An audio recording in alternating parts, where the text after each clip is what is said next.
Effort by your team, all five starters in double figures. Shoot 50% from the field for the game, 29 of 58.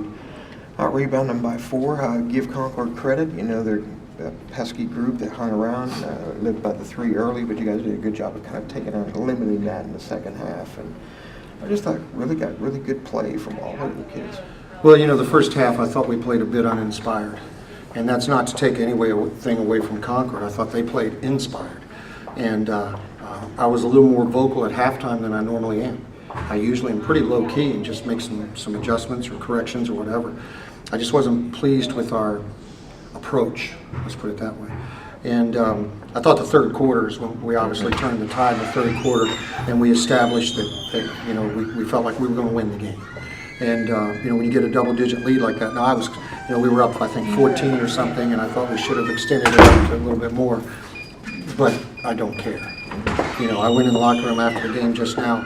It was a 5-minute talk, and the first thing I did is I wrote on the board what I've done every day is that, you know, survive and advance, and it really is true. I told the kids it doesn't matter if we won by 1 or 41.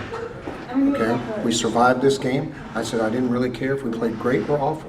We survived the game. We move on to the next day, practice, and trust the process and practice tomorrow to get us ready for Thursday. Yeah, and in Glenville, again, a team very familiar with. You just played them last week.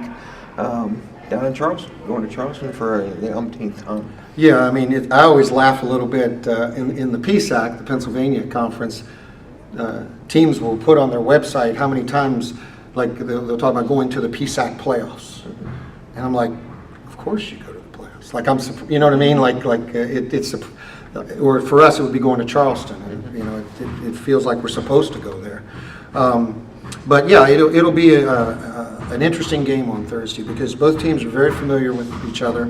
I don't think either team likes each other very much, to be honest with you, although I like their coach quite a bit. He's a really nice fella and does a great job. But I think it's a rivalry game. And what I was most nervous about this game is that our players did not perceive this to be any kind of a rivalry game. So I think that kind of helped us not get quite as inspired in the beginning. But on Thursday, they know this is a rivalry game, and they know what's at stake. So, you know, as I said, we'll trust the process and get after it tomorrow for about 45 minutes, and that's about it, and then head down to Charleston.